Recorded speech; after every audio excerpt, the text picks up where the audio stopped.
नमस्कार दोस्तों, एक बार फिर हम आप सबके लिए इलेक्ट्रीशियन का प्रैक्टिस सेट लेकर आ गए हैं। प्रैक्टिस सेट नंबर 13 है। आप इसके पहले और भी जितना प्रैक्टिस सेट कराया गया है, जाकर आप देख सकते हैं। जो क्वेश्चन लिए हैं हमारे सहयोगी भीम जी, काफ़ी इंपोर्टेंट क्वेश्चन लिए हुए हैं। आप भी ज़रूर कमेंट करके बताइएगा कि क्वेश्चन का लेवल कैसा था और कितना आपने क्वेश्चन सही किया हुआ है, ज़रूर बताइएगा। और आज का सेशन में बहुत मज़ा आने वाला है, इसलिए क्योंकि बहुत अच्छी तरह से हम एक्सप्लेनेशन करने वाले हैं। क्योंकि क्वेश्चन ऐसा है भाई कि एक्सप्लेनेशन करना ही पड़ेगा अच्छा तरीका से। काहे लिए? काहे कि जो एग्जाम बनेगा, कुछ भी एग्जाम में क्वेश्चन बन सकता है। तो ज्यादातर हम एक्सप्लेनेशन करेंगे अच्छी तरह से। आप एक्सप्लेनेशन जरूर समझिएगा और नोट डाउन करते रहिएगा चीजों को। कमेंट में बताइएगा कितना आपने क्वेश्चन सही किया है। चलिए पहला क्वेश्चन की तरफ चलते हैं। क्या है पहला क्वेश्चन? कि डीसी सीरीज मोटर के बारे में निम्नलिखित में से कौन सा कथन सही है? किसके बारे में पूछा है बच्चा? डीसी सीरीज मोटर के बारे में। अब डीसी सीरीज मोटर के बारे में आपको दिमाग में पिक्चर सब एकदम छपने लगनी चाहिए कि डीसी सीरीज मोटर क्या होता था जो नो लोड पर कभी चालू नहीं कर सकते थे। क्यों? क्योंकि नो लोड पर चालू करने से स्पीड इसका बहुत ज्यादा होता है। डीसी सीरीज मोटर का कैरेक्टरिस्टिक्स कैसा होता है? आप देखेंगे कि जो डीसी सीरीज मोटर होता है, यहाँ स्पीड होता है, यहाँ आर्मेचर करंट होता है, इसका ग्राफ ऐसे बनता है डीसी सीरीज मोटर का। अब नो लोड मतलब यहाँ पर आर्मेचर करंट चाहे फील्ड करंट भी हो सकती है। तो नो लोड पर मतलब करंट जब नहीं है तो इसका स्पीड बहुत ज्यादा होता है डीसी सीरीज मोटर का, इसलिए इसको नो लोड पर स्टार्ट नहीं किया जाता है। पढ़ते हैं क्या विकल्प देता है डीसी सीरीज मोटर के बारे में। निम्नलिखित में से कौन सा कथन सही है? पहला है कि मोटर के पूर्ण गति प्राप्त करने के बाद फील्ड आपूर्ति बंद कर दी जाती है। फील्ड आपूर्ति मतलब ना कि फील्ड सप्लाई बंद कर दी जाती है जब स्पीड पूर्ण पकड़ लेगी तब। ये तो गलत है ना, फील्ड सप्लाई क्यों बंद करेंगे हम लोग? आगे आगे यदि दूसरा विकल्प, यदि लोड जुड़ा नहीं है तो कभी भी मोटर चालू नहीं करे। यही तो होता है एकदम मेन इसका कैरेक्टरिस्टिक्स डीसी सीरीज मोटर का यही होता है। B option is right answer. क्या बोला है कि नो लोड पर कभी चालू नहीं करना चाहिए डीसी सीरीज मोटर को। क्यों बच्चा? देख लीजिए ना, नो लोड पर करेंगे इतना स्पीड ज्यादा है कि एकदम उखड़ फुखड़ जाएगा जिस पर वो अटैच हुआ है। तो नो लोड पर स्पीड बहुत ज्यादा होता है, इसलिए इसको स्टार्ट नहीं किया जाता। यह क्वेश्चन लाखों बार आ चुका है, बहुत वेरी वेरी इंपोर्टेंट क्वेश्चन होने वाला है ये वाला। नो लोड पर डीसी सीरीज मोटर को स्टार्ट नहीं कर सकते हैं। देखिए इसका कैरेक्टरिस्टिक्स देखिए।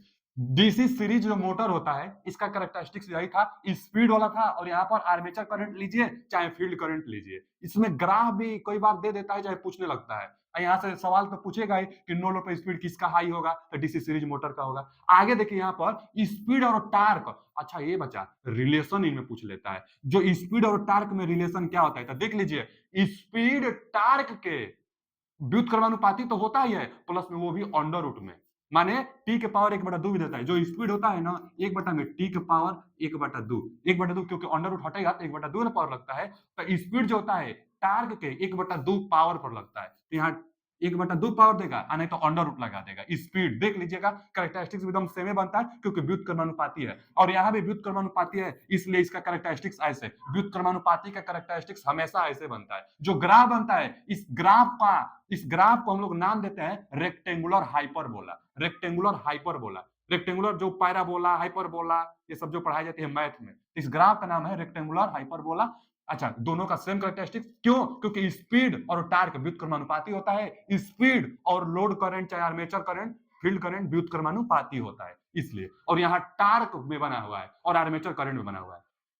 तीनों कैरेक्टरिस्टिक्स पूछता है केवल। तो टार्क और इसमें क्या होता है? देखिए स्टार्टिंग में जो टार्क होगा आर्मेचर करंट के वर्ग के व्युत्क्रमानुपाती होता है, लेकिन कुछ पल के बाद जब सेचुरेटेड हो जाता है तो सीधा अनुक्रमानुपाती हो जाता है। आर्मेचर करंट के क्या हो जाता है? अनुक्रमानुपाती। कुछ समय बाद होता है, स्टार्टिंग में वर्ग होता है, इसलिए जब वर्ग होता है तो इसलिए पैराबोला टाइप का बनता है। उसके बाद आफ्टर में देखिए एक रेखा मतलब सेचुरेशन लिखा भी है। आफ्टर सेचुरेशन टार्क जो होता है आर्मेचर करंट के अनुक्रमानुपाती हो जाती है। तो सेचुरेशन के बाद टार्क अनुक्रमानुपाती होगी, स्टार्टिंग टाइम में आर्मेचर करंट के वर्ग के अनुक्रमानुपाती होती है। तो यहाँ पर लिखा भी है कि पैराबोला इसका ग्राफ बनता है। कैरेक्टरिस्टिक्स बहुत इंपॉर्टेंट होगा, एकदम नोट डाउन करिएगा। ये जरूर दिखिएगा क्योंकि इससे सवाल बहुत बार बनता है। जो रिलेशन है इसका, रिलेशन से तो ग्राफ बना हुआ है, जरूर देखिएगा। अगला क्वेश्चन क्या है कि विद्युत मशीन के शून्य लोड हानि को रिक्त स्थान द्वारा दर्शाया जाता है।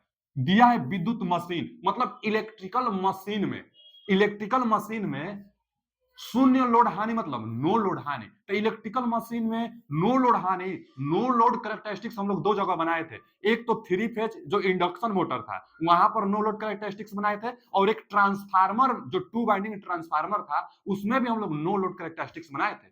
तो नो लोड कैरेक्टरिस्टिक्स पहले देख लेते हैं। नो लोड कैरेक्टरिस्टिक्स का मतलब बचा कि लोड नहीं जुड़ा रहता है, चाहे इंडक्शन मोटर हो चाहे ट्रांसफार्मर हो, लोड नहीं जुड़ा रहेगा।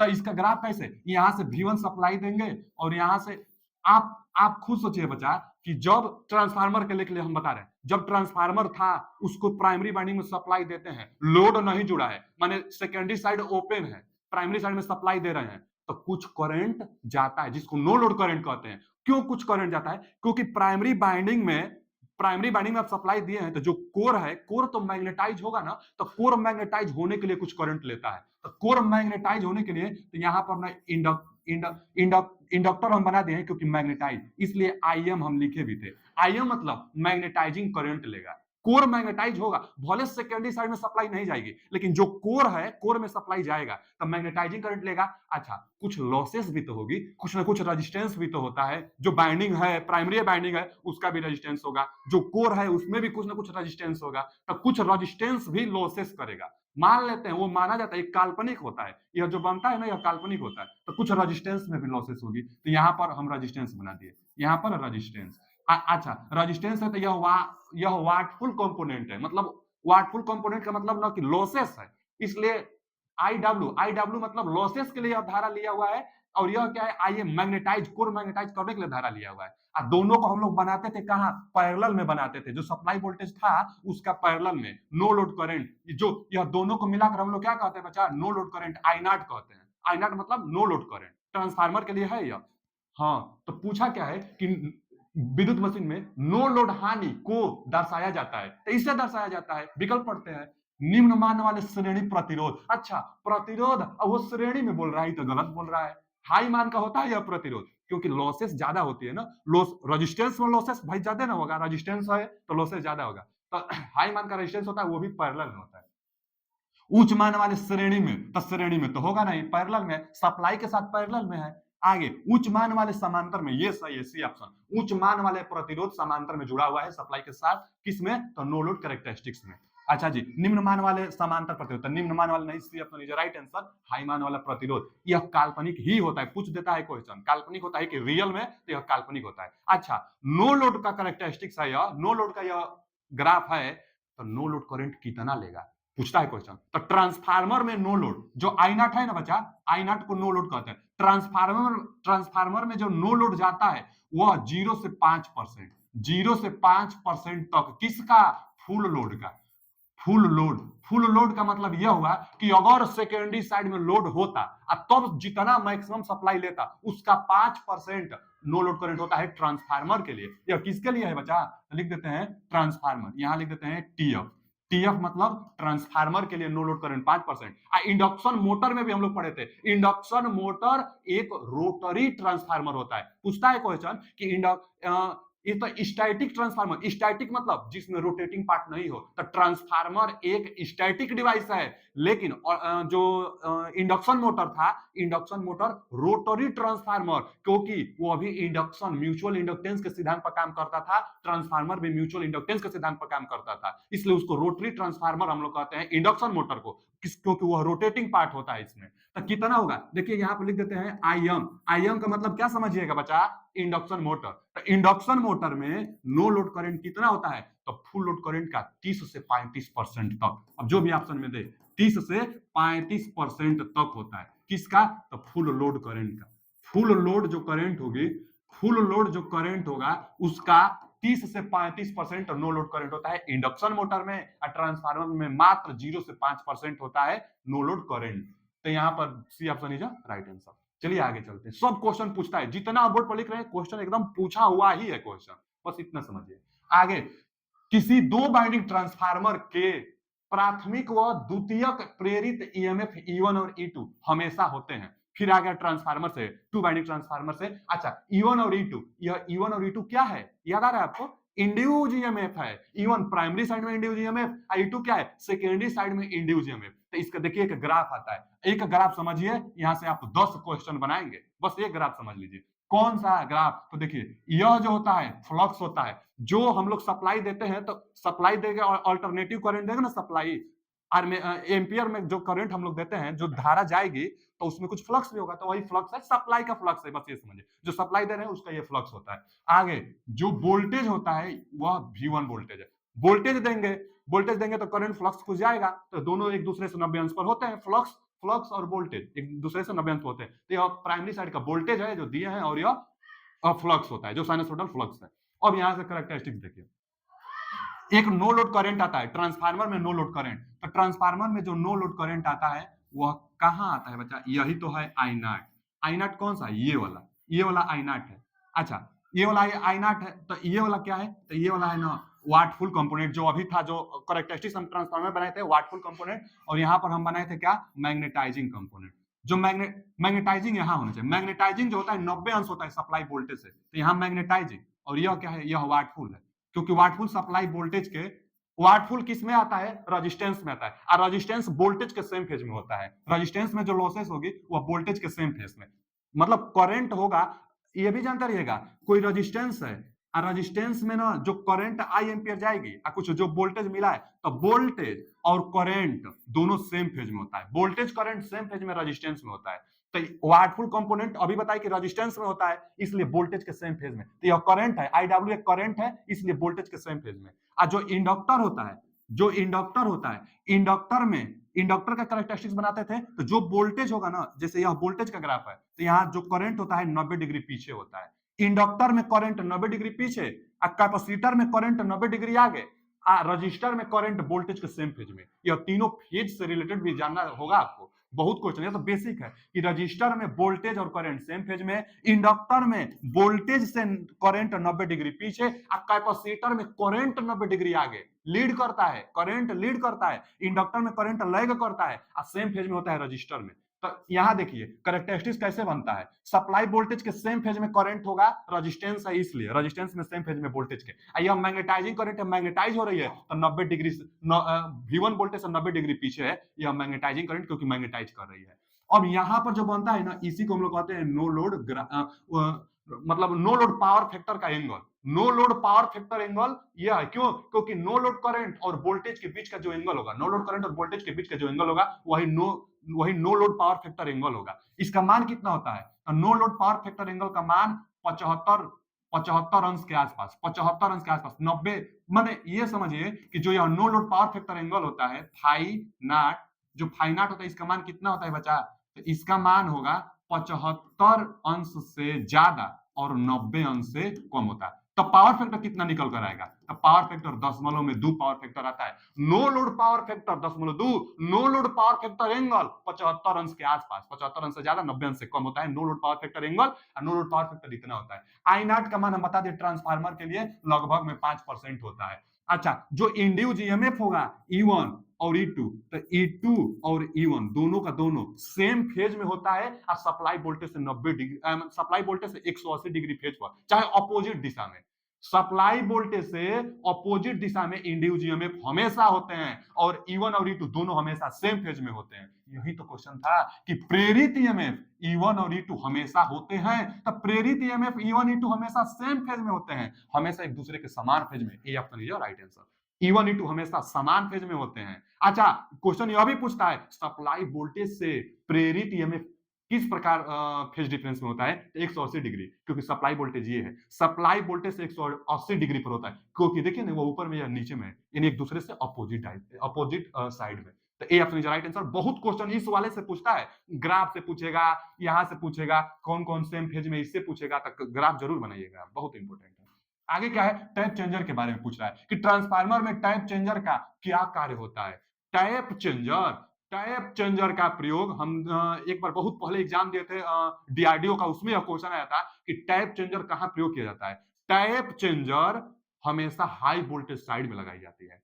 टैप चेंजर हमेशा हाई वोल्टेज साइड में लगाई जाती है। क्या काम होता है? तो वोल्टेज को रेगुलेट करना, जो वोल्टेज का डिमांड होगा उसके अनुसार देना। हाई वोल्टेज साइड आता है, वोल्टेज कंट्रोल, वोल्टेज वेरिएशन को कंट्रोल करता है टैप चेंजर, ट्रांसफार्मर में लगता है। तो ट्रांसफार्मर में टैप चेंजर का क्या कार्य होता है? दक्षता बढ़ाना, कॉपर हानि को कम करना, लीकेज करंट को कम करना, कि वोल्टेज अनुपात को भार के अनुसार नियंत्रित करना। ये सही है, भार के अनुसार वोल्टेज को नियंत्रित करना टैप चेंजर का काम होता है। टैप चेंजर ट्रांसफार्मर में हमेशा हाई वोल्टेज साइड लगाई जाती है। तो यहाँ इसका D option is right answer. चलिए आगे, किस प्रकार के उपकेंद्र वोल्टता को परिवर्तित किए बिना लाइनों का स्विचिंग ऑपरेशन करते हैं? ये बच्चा माने वोल्टेज को बिना परिवर्तन किए हुए हम लोग स्विचिंग कर दें। देखिए नहीं ना बोल रहा है कि उपकेंद्र पर जो सब स्टेशन होता है, ऐसा सब स्टेशन है जहां वोल्टेज को परिवर्तित किए बिना पावर लाइन को स्विचिंग ऑपरेशन करते हैं, तो उसको क्या कहते हैं?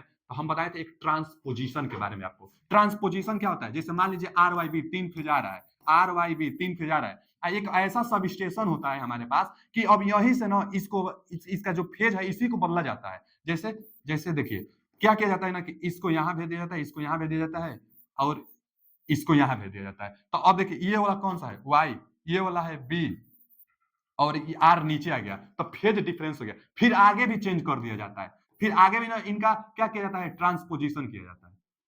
आगे भी ट्रांसपोजिशन किया जाता है, माने फेज डिफरेंस हमेशा बदलते रहना है, इसी को हम लोग कहते हैं ट्रांसपोजिशन। ट्रांस करिए, ट्रांसफार्मर मतलब वेरिएशन करिए, इसको बदलिए, किसके? फेज को बदलिए। क्या होगा कि वोल्टेज बैलेंस बना रहेगा, इंडक्टिव एल का मान लगभग में बराबर रहेगा, एल का मान बराबर रहेगा, तो जो लॉसेस होगी वो कम से कम रहेगी। लेकिन वोल्टेज का मान बदलता नहीं है, वोल्टेज एकदम समान रहता है, जितना यहाँ वोल्टेज है उतना यहाँ वोल्टेज है, उतना यहाँ वोल्टेज। यहाँ पर कोई ट्रांसफार्मर नहीं लगता। यह भी क्वेश्चन पूछ लेता है कि कौन सा ऐसा सब स्टेशन होता है जहां पर ट्रांसफार्मर होता ही नहीं है? तब कहां? तो जहां ट्रांसपोजिशन किया जाता है। क्या बता? ट्रांसपोजिशन।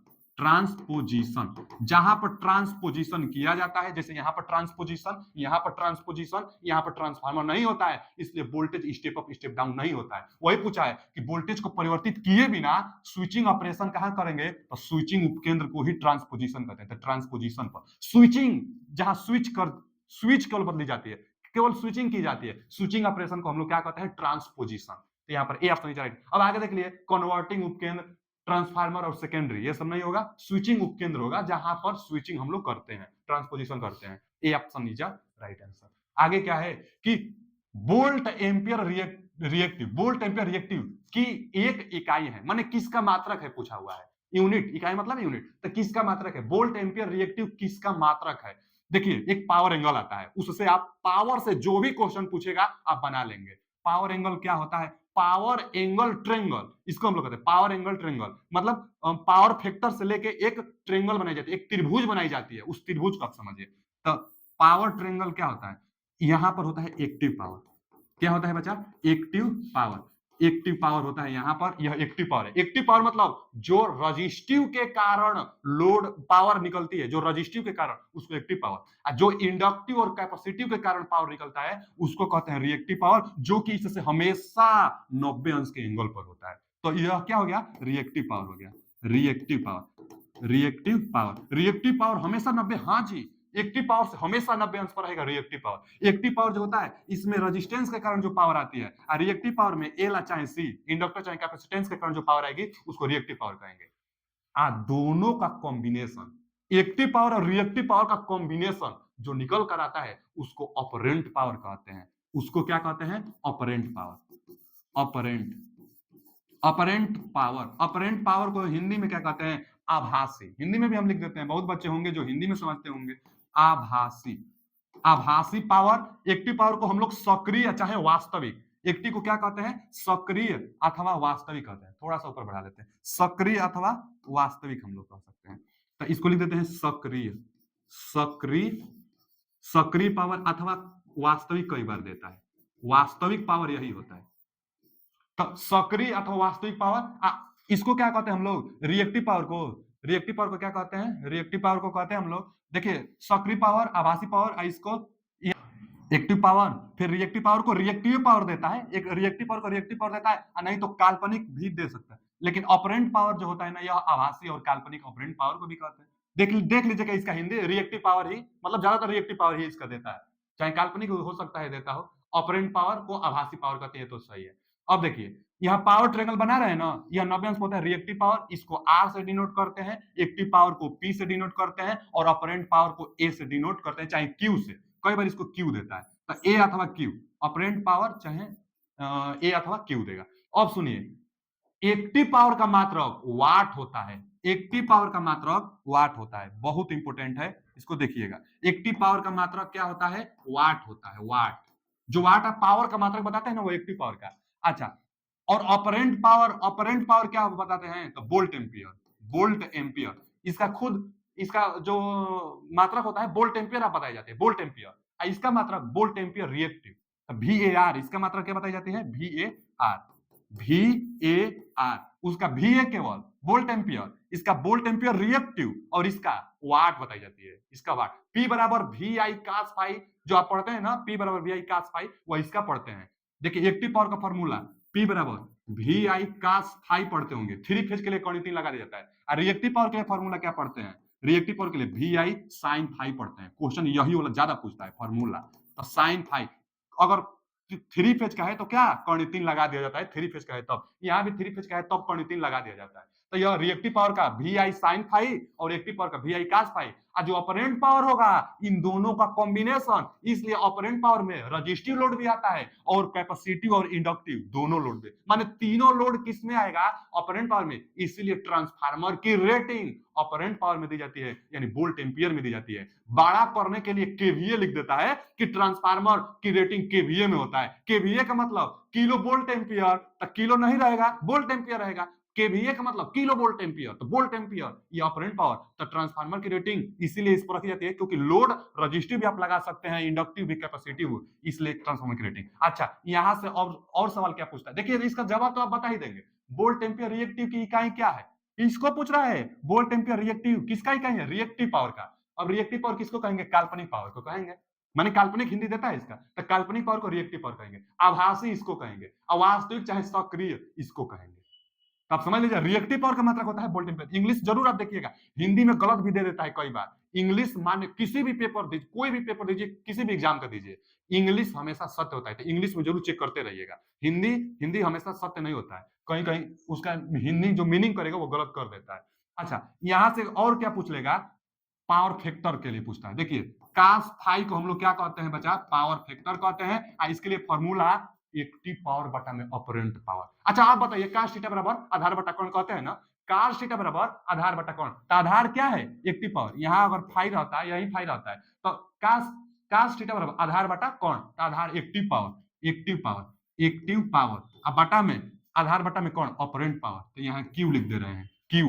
तो क्यू एक्टिव पावर को पी कहते हैं ना, तो पी बटा क्यू लिख दे रहे हैं, आप समझ जाइएगा, पी बटा में क्यू, पी बटा में क्यू। पी पी क्या है, एक्टिव पावर, क्यू क्या है, ऑपरेंट पावर। काश आधार बटा कौन, तो कास फाई को पावर फैक्टर कहते हैं, और P button Q active power बटा में ऑपरेंट पावर होता है। एक फार्मूला और होता है आर आर बटा आर बटा आर बटा जेड, एक फार्मूला और होता है आर बटा जेड, आर बटा में जेड। कोई बार इसको पूछा हुआ एकदम लाखों बार बचा पूछता है ना, निम्न में पावर फैक्टर का फॉर्मूला कौन सा है, विकल्प देगा आर बटा जेड, आर बटा वाई, जेड बटा आर, जेड बटा वाई, सब फंसाता है आपको। तो आर बटा जेड, आर क्यों, अरे आप समझ जाएंगे, आर क्यों, क्योंकि एक्टिव पावर में ही तो आर होता है, तो इसलिए आर। और जेड क्यों, क्योंकि ऑपरेंट पावर को ही तो जेड कहते हैं, क्योंकि आर एल सी का कॉम्बिनेशन जेड होता है। यहाँ आर है, यहाँ एल अथवा सी है, इसका कॉम्बिनेशन जेड है, तो आर बटा जेड, एक्टिव बटा ऑपरेंट, चाहे आर बटा जेड कहेंगे, आप समझिए। अच्छा कोई बार ये भी देता है, आर को ना जी कहते हैं, और इसको जेड को क्या कहते हैं, वाई कहते हैं, तो जेड को वाई और आर को जी, तो जी बटा वाई भी दे देता है कई बार। एकदम इतना इंपोर्टेंट है ये वाला पॉइंट, एक एक पॉइंट आप अपने कॉपी पर अभी लिखिए, एक एक पॉइंट एकदम लिख लीजिए बच्चा, कई बार ये क्वेश्चन आया हुआ है। चलिए आगे चलते हैं, एकदम वो वाला क्वेश्चन, इससे क्वेश्चन एकदम भरमार क्वेश्चन पड़ा हुआ है, आप लगाइएगा ना, 2 बार वीडियो को ये वाला देखिएगा, एक्सप्लेनेशन बहुत जरूरी है इस वीडियो का। आप तहे दिल से उनके लिए कमेंट करिए जो क्वेश्चन लिए हुए हैं, हमारे सहयोगी जो हैं बहुत क्वेश्चन अच्छा लिए हैं आज के।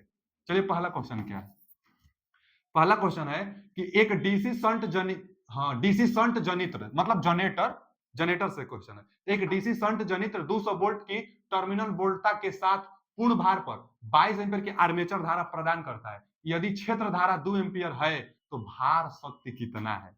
ये बच्चा भार शक्ति मतलब लोड पावर कितना है, लोड पावर तो P बराबर वी आई, लोड पावर का फॉर्मूला P बराबर वी आई। अच्छा अब हमेशा पावर एक्टिव पावर पूछता है, वास्तविक पावर पूछता है, तो P बराबर वी आई, यहाँ कास फाई भी होता है, लेकिन हमेशा कास फाई का मान नहीं देता है, तो केवल वी आई से भी हम लोग निकाल लेते हैं। हमेशा कास, जिस इसी सवाल में कास फाई थोड़े कुछ कहा है, तो वी आई से हम लोग निकाल लेंगे, लेकिन वोल्टेज तो दिया है। अब आई क्या होता है, तो पावर निकालने के लिए हमेशा लाइन वोल्ट होता है, यानी यहाँ लाइन वोल्टेज होता है, और जो करंट भी होती है लाइन करंट होता है, लाइन करंट और लाइन वोल्टेज होता है। तो एक्टिव पावर में हमेशा लाइन वोल्टेज और लाइन करंट होता है। काश फाई तो दिया नहीं, इसमें काश फाई नहीं देता है। काश फाई देता तो उसका भी गुणा करते हैं, लेकिन काश फाई नहीं दिया है तो काश फाई का नहीं गुणा करेंगे। अच्छा, P बराबर वी आई निकालना है और वोल्टेज दिया है 200 वोल्ट, आईएल चाहिए, जबकि यह 22 एम्पियर की आर्मेचर धारा प्रदान करता है और वो भी शंट है। शंट का ग्राफ कैसा बनता है देखिए ना, जो फील्ड वाइंडिंग होती है आर्मेचर के साथ पैरेलल में होता है, किसमें, तो शंट में होता है।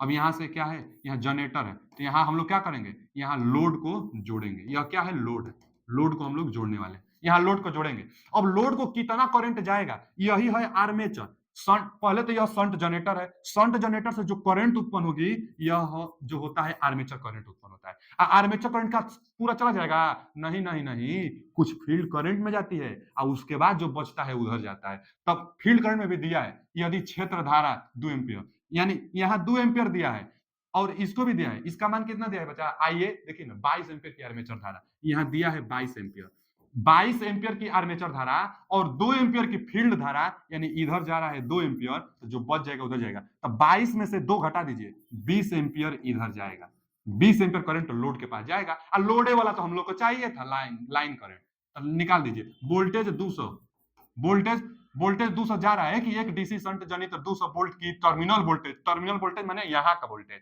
टर्मिनल वोल्टेज माने यहाँ का वोल्टेज, तो टर्मिनल वोल्टेज 200 और लाइन करंट चाहिए था 20 एम्पियर जाएगा, तो 20 गुणा कर दीजिए, तो 2 दूना के 4 और 3 जीरो, तो इसको 4 किलोवाट बोल सकते हैं, 4 kilowatt. B option is right answer, 4 kilowatt इसका जवाब सही है। शंट देख लीजिए, जितना करेगा फील्ड में 2 जा रहा है तो बच जाएगा, वही ना लोड के पास जाएगा, तो लोड के पास पावर पूछा था, तो लोड के पावर वोल्टेज और धारा, टर्मिनल वोल्टेज दिया था 20 और धारा दिया है, टर्मिनल वोल्टेज 200 और धारा दिया है 20, तो यानी 4 किलोवाट। पावर का मात्रा को वाट होता है, 4 किलोवाट, इसका B option is right answer. अगला क्वेश्चन क्या है, किसी डीसी जनरेटर का ईएमएफ समीकरण क्या होगा। ईएमएफ समीकरण क्या होता है बताइए। ईएमएफ समीकरण ईजी बराबर जनरेटर है, तो जनरेटेड ईएमएफ हम बताए थे फाई जेड एन पी बटा में 60 ए। इसको खोजिए, कोई बार ये नहीं देता है ना, तो लैप बाइंडिंग और वेव बाइंडिंग देता है, तो जो लैप बाइंडिंग होता है और एक क्या होता है, एक वेव बाइंडिंग होता है। तो लैप बाइंडिंग में ए बराबर पी होता है, तो ए और पी को काट देता है, केवल फाई जेड एन बटा में 60 देता है लैप के लिए।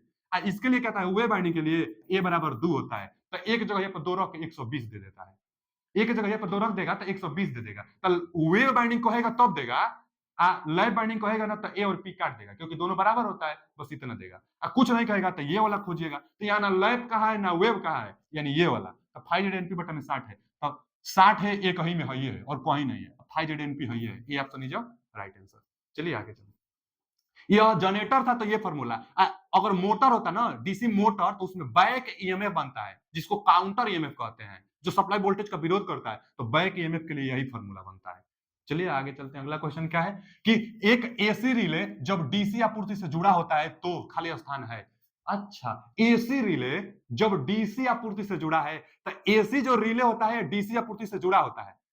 एसी रिले हमेशा आसान होता है बनाना, स्टेप अप स्टेप डाउन करना आसान होता है, जबकि डीसी रिले डीसी पर काम करने के लिए बनाने में बहुत कठिनाइयां होती है, इसलिए डीसी का ट्रांसमिशन नहीं किया जाता है, क्योंकि स्टेप अप स्टेप डाउन करना मुश्किल है, उसके लिए वोल्टेज रेगुलेट, उसके लिए वो सर्किट ब्रेकर बनाना आसान नहीं है, रिले बनाना आसान नहीं है डीसी के लिए।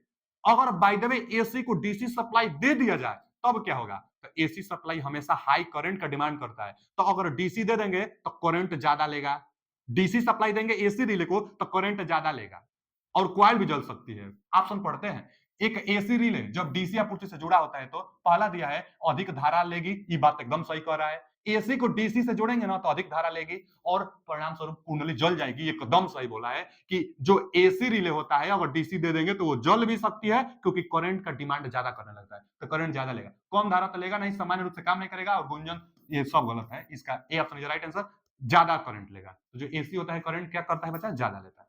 आगे, रक्षित परिपथ को बाईपास करने वाली तार को कहा जाता है। बाईपास करने वाली तार को मतलब कह रहा है ना कि एक यहाँ पर मान लीजिए कि पोल है, एक पोल यहाँ पर है, ठीक है जी, यह पोल है, टावर है, टावर जो होता है ट्रांसमिशन लाइन जाती है, तो ट्रांसमिशन लाइन जाने के लिए मान लीजिए ना 3 फेज जाता है ना, तो एक यहाँ से 1 2 और 3।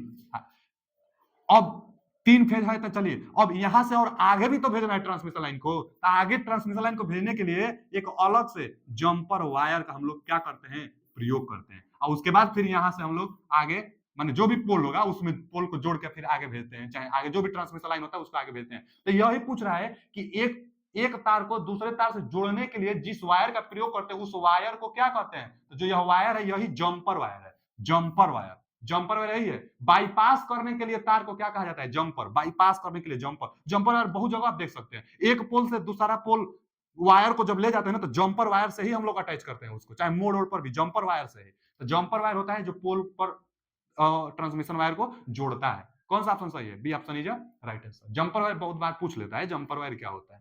आगे, घरेलू वायरिंग एवं छोटी इकाइयों के लिए सुरक्षा उपाय के रूप में निम्नलिखित में से किसका प्रयोग किया जाता है, सेफ्टी के पर्पज से, वो भी घरेलू में, तो घरेलू में एमसीबी का प्रयोग किया जाता है। C option is right answer. घरेलू उपकरण में सुरक्षा के लिए एमसीबी का प्रयोग किया जाता है। देख लीजिए कितना बार पूछा है, एमसीबी का फुल फॉर्म पूछ लेता है। तो miniature circuit breaker, miniature circuit breaker MCB का फुल फॉर्म होता है। अच्छा, ओसीबी का फुल फॉर्म पूछ लेगा तो आयल सर्किट ब्रेकर कहते हैं।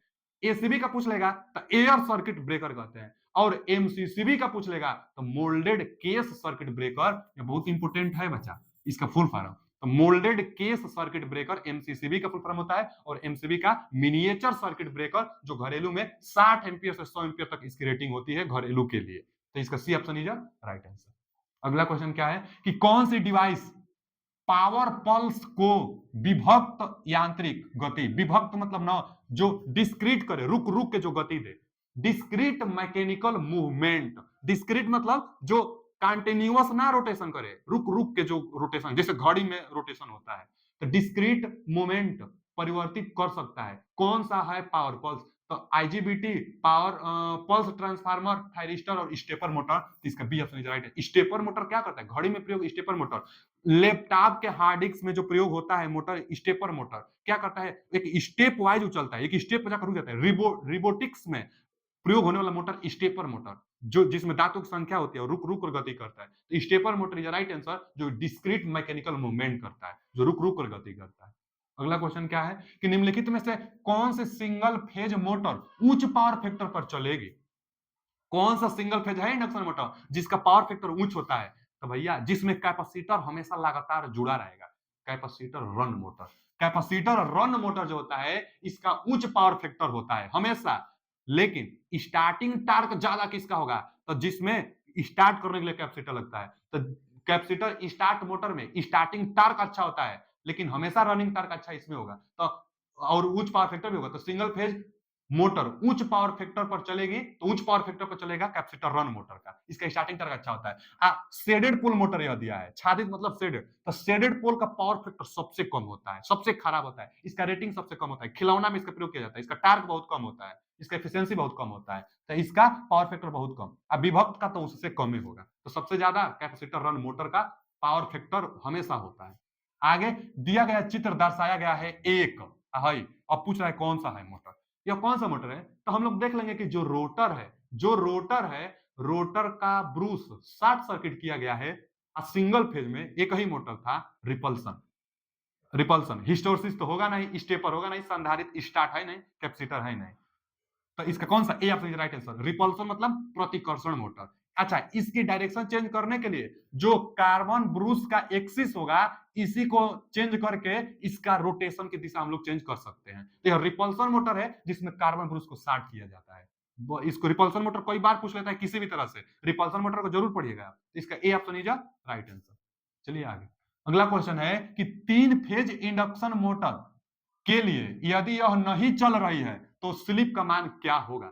3 फेज इंडक्शन मोटर चल नहीं रहा है तो स्लिप का मान पूछा है। स्लिप बराबर एस बराबर एनएस माइनस एनआर बटा में एनएस। हम बताए थे ना कि जो स्लिप होता है सिंक्रोनस स्पीड में से रोटर स्पीड घटाएंगे तो स्लिप मिलेगा। परसेंटेज निकालने के लिए 100 से गुणा भी की जाती है। अब इस क्वेश्चन में बोला हुआ है कि इंडक्शन मोटर नहीं चल रहा है, माने रोटर स्पीड बोल रहा है कि 0 है। जब रोटर स्पीड 0 है, नहीं चल रहा है, तब स्लिप बताइए। जब एनआर बराबर 0 है तो एनएस एनएस कट कर कितना आएगा, 1 ना आएगा। एनआर बराबर 0 तो एनएस एनएस कट के स्लिप का मान 1 आएगा, तो स्लिप का मान 1 आएगा। C option is right answer. जब इंडक्शन मोटर नहीं चल रहा है तो स्लिप का मान कितना होगा, 1 होगा। चलिए आगे चलते हैं। अगला क्वेश्चन है कि इंडक्शन मोटर में अधिक टार्क तब पैदा होता है जब, इंडक्शन मोटर से फिर क्वेश्चन है, और टार्क मैक्सिमम कब होगा, जब रोटर रेजिस्टेंस प्रतिघात के बराबर होता है। एकदम सही क्वेश्चन है, डी ऑप्शन बहुत इंपॉर्टेंट क्वेश्चन है। हम बताए थे कि जो इंडक्शन मोटर होता है, जो इसका कैरेक्टरिस्टिक्स होता है, यहीं पर ना मैक्सिमम टार्क होता है। तो मैक्सिमम टार्क होने के लिए मतलब एस का मान जो होता है R2 बटा में X2 होता है। तो जब स्लिप का मान 1 होता है उस दौरान R2 X2 के बराबर हो जाता है। तो R2 X2 के बराबर हो जाता है तो उस समय क्या होगा ना कि अधिकतम टार्क पैदा होता है। मैक्सिमम टार्क कब होगा, यही तो है मैक्सिमम टार्क। मैक्सिमम टार्क पैदा होने के लिए स्लिप का मान 1 चाहिए, और 1 होने के लिए R और X दोनों आपस में बराबर, तभी तो कट कर 1 आएगा। तो स्लिप का मान 1 चाहिए मैक्सिमम टार्क के लिए, तो यह दोनों को बराबर होना चाहिए। तो रोटर का प्रतिरोध और रोटर का प्रतिघात दोनों बराबर होगा, तो टार्क इंडक्शन मोटर का टार्क मैक्सिमम होगा। चलिए यहाँ पर हम लोग जानते थे स्लिप का मान 0, यहाँ पर स्लिप का मान 1, 1 से ज्यादा जाने पर ब्रेकिंग, 1 से 0 से कम जाने पर जनरेटिंग। बहुत क्वेश्चन पूछता है, तो D option is right answer. आगे अगला क्वेश्चन है कि एक सिलिकॉन नियमित दिष्टकारी माने एससीआर में, एससीआर का full form silicon controlled rectifier, SCR का full form silicon controlled rectifier. अच्छा, जो एससीआर होता है तुरंत दिमाग में पिक्चर बन चाहिए कि इसमें 4 परत होता है, पी एन पी और एन। इसमें कितना परत होता है, 4 परत होता है। एससीआर में कितना परत होता है बच्चा, तो 4 परत होता है। अच्छा 4 परत, अब जंक्शन कितना होगा, तो पी एन के है एक जंक्शन यहाँ J1, और फिर पी ऑन तो यहाँ एक जंक्शन J2, और फिर पी ऑन तो यहाँ एक जंक्शन J3।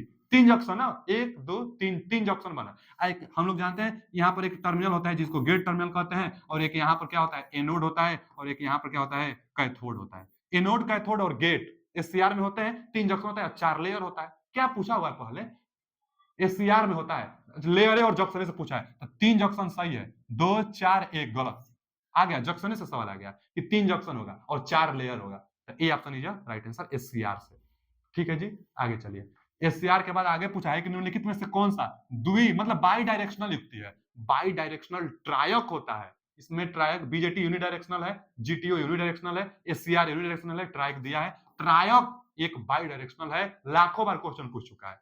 ट्रायक होता क्या है, तो जिसमें जिसमें 2 पैरेलल डायोड दिखाई देते हैं। ट्रायक क्या होता है, तो जिसमें 2 पैरेलल डायोड, चाहे 2 एससीआर भी देता है। कई बार एक क्वेश्चन आया था एक बार, यह ड्राइव से क्वेश्चन है, ड्राइव से क्वेश्चन है, ठीक है। 2 टर्मिनल होता है, एक होता है मेन टर्मिनल 1, एक होता है मेन टर्मिनल 2, एक होता है यहाँ पर क्या बचा, गेट। तो जब गेट वाला होता है तो यही होता है ट्रायक का पिक्चर, बाई डायरेक्शनल होता है, और जब गेट वाला हटा देते हैं तब डायक कहलाता है। तो डायक ट्रायक 2 चीज है, यह ट्रायक है, ट्रायक है, ट्रायक ट्रायक में 3 टर्मिनल, M1 M2 और गेट 3 टर्मिनल होता है, यह ट्रायक है। और डायक में जब गेट नहीं रहेगा तब डायक होगा। अच्छा, इसमें 2 एससीआर देखिए ना, गेट लगा है ना, एक यहां से एक एससीआर पकड़ लेंगे, और यहाँ भी एकदम वैसा ही है, 2 टर्मिनल है और गेट लगा है, देखिए ऐसे। तो 2 एससीआर का पैरेलल कॉम्बिनेशन ट्रायक कहलाता है। Try D option is right answer, जो कि बाई डायरेक्शनल होता है। एससीआर बाई डायरेक्शनल नहीं है। आगे, निम्नलिखित में से किस वायरिंग प्रणाली का जीवन काल सबसे लंबा होगा, किस प्रकार के वायरिंग का जीवन काल सबसे लंबा, कॉन्सील्ड में, कॉन्सील्ड वायरिंग का जीवन काल सबसे लंबा। कॉन्सील्ड में बताए थे हम ना, मतलब जो कंड्यूट था, कंड्यूट कंड्यूट में 2 आते हैं, कंड्यूट में 2 आते हैं। एक तो सरफेस, जो कि मेटल के धातु के अंदर वायरिंग करेंगे, एक एक सरफेस वायरिंग जो आती है, जिसको हम लोग क्या कहते हैं, कंड्यूट वायरिंग का 2 प्रकार। एक कंड्यूट वायरिंग में जो सरफेस पर वायरिंग की जाती है, surface concealed concealed surface concealed wiring. एक जो होता है इसको हम लोग क्या कहते हैं बच्चा, मतलब कंसील्ड वायरिंग। कंड्यूट है, यह कंड्यूट है, कंड्यूट में कंसील्ड आता है। तो कंसील्ड वायरिंग क्या होता है, जो दीवार के अंदर अंदर जो वायरिंग होती है वही कंसील्ड वायरिंग होता है। और सरफेस एक वायरिंग होता है जो धातु की नली उपयोग की जाती है, यही सबसे लंबा होता है। इसके बाद केसिंग केपिंग आता है, इसके बाद केसिंग केपिंग आता है।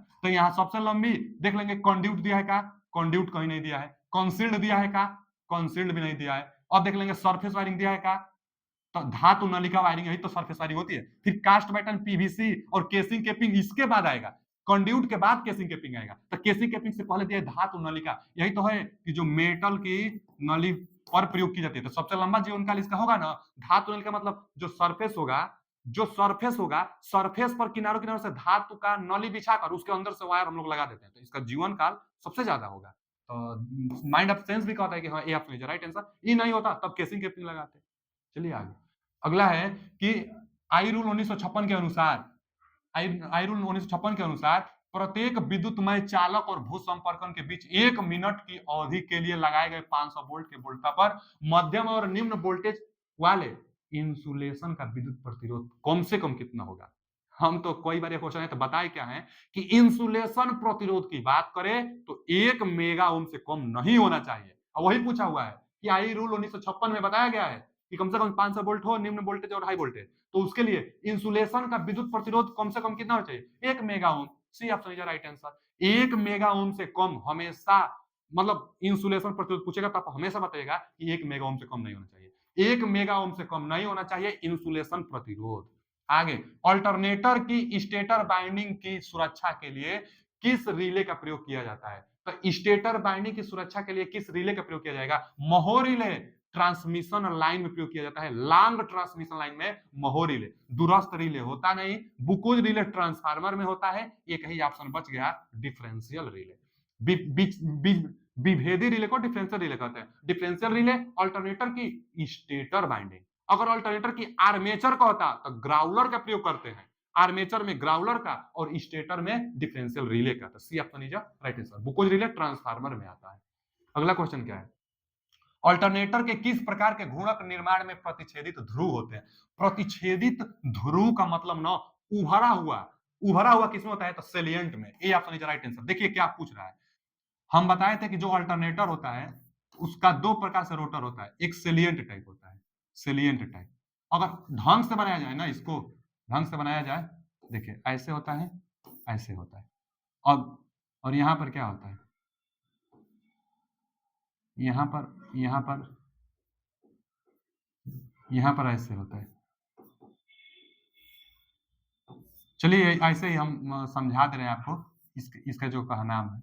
नहीं तो अगर ढंग से देखा जाए तो ये ऐसे होता है, यहाँ से ऐसे ऐसे ऐसे ऐसे, फिर ऐसे टाइप का होता है। हालांकि वो पोल पर आता है, यहाँ पर सेलिएंट टाइप का है। तो सेलिएंट टाइप का उभरा हुआ ही होता है, सेलिएंट टाइप में ना उभरा होता ही होता है। तो पूछा है ना, घूर्णन निर्माण में प्रच्छेदित ध्रुव होता है तो सेलिएंट में। अच्छा आगे देखिए, नॉन सेलिएंट तो सिलेंड्रिकल को कहेंगे। तो सिलेंड्रिकल में प्रच्छेदित तो कभी आ नहीं सकता। प्रतिच्छेदी मतलब उभरा हुआ।